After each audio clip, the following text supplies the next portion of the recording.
check my mirrors. Actually, there's a learner. I'll wait for this learner to go past.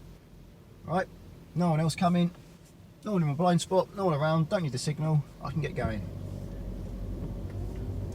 Observations and signalling for moving away. Sounds pretty straightforward. Or is it?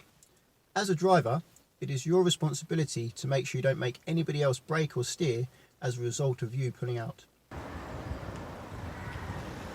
You may have heard that you need to check your left blind spot, your left mirror, your centre mirror, your right blind spot, every time you move away to pass a driving test. This is not actually true, and it's a waste of time.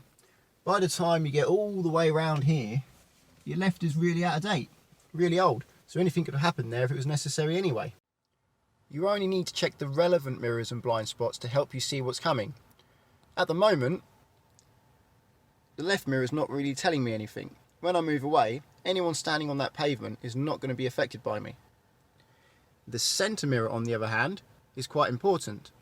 You can actually see me here, hello, because you can see what's coming up behind you. And the right mirror is very important as well, because you can see what's slightly more to the right of you. What's also very important is your right blind spot, because in your right blind spot you can actually see a driveway with a car in it. You can't see that in the mirror. So if that car was pulling out and moving off at the same time as me, we could come together, which wouldn't be very good.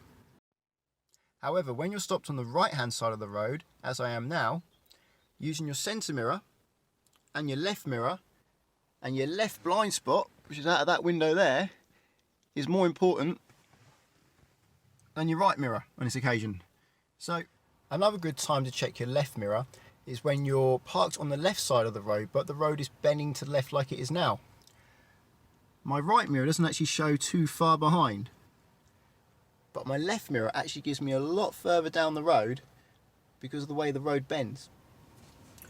After the emergency stop, you're actually going to need to check all of your mirrors and both your blind spots, because after the emergency stop, you're not going to be parked safely at the side of the road. You're probably going to be stopped slightly diagonal in the middle of your lane, and people are more likely to walk up alongside you to see why you stopped so urgently. When you're pulling out, as long as you don't make anybody else brake or steer, you'll be absolutely fine. Now let's move on to signalling. You don't need to signal if there's no one around. A signal is simply to help other road users know that you're no longer a parked car and that you're intending to move. To signal, use this little contraption here. We call it an indicator. On this car it's on the left. Sometimes it may be on the right, but in my car, my windscreen wipers are on the right. To signal right, you push the indicator up and you get a little green blinker here to confirm that. And to signal left, you push the signal down, and again the corresponding green thing here blinking away, telling you you're indicating left. A good way to remember this is if you look at it, it's actually the same way the steering wheel goes. When pulling out, you're rarely going to signal for people coming up behind you. Normally if someone's coming up behind you, you're going to wait for them to pass. If they are far enough away that you can pull out, a signal is probably not necessary. A good time to signal is if there is a pedestrian walking on the pavement.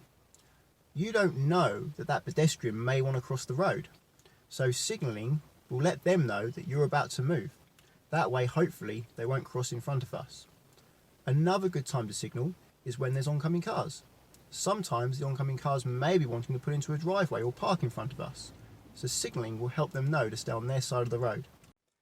This is another good time to signal. I'm on the right side of the road and I can't see what's coming. However, an oncoming car will be able to see my headlight.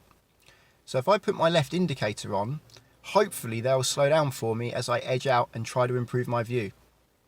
If you want to move away and there's a car behind you waiting because of oncoming cars, you can actually just indicate right to warn them that you're going to move away and then move forward before they come round you. So to recap moving away, make sure your car is ready to move first, and then make sure no one's coming behind you using your mirrors. This time it's my centre and my right mirror giving me a good view. No one's currently coming. Check the right blind spot as well, and only then do I decide whether or not I should signal, which I'm not going to now because no one's coming, and then I move. I will only signal after the blind spot because there's no point signalling to say you're going to move and then looking in your blind spot and seeing someone's there.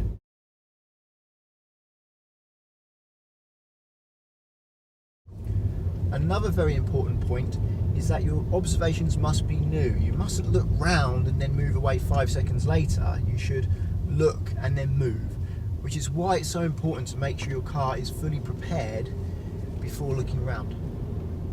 Thank you for watching. This is just a small part of a larger list of videos I'm planning to make to help people learn to drive and pass the driving tests in the UK. If you would like to receive videos as soon as I upload them, please subscribe.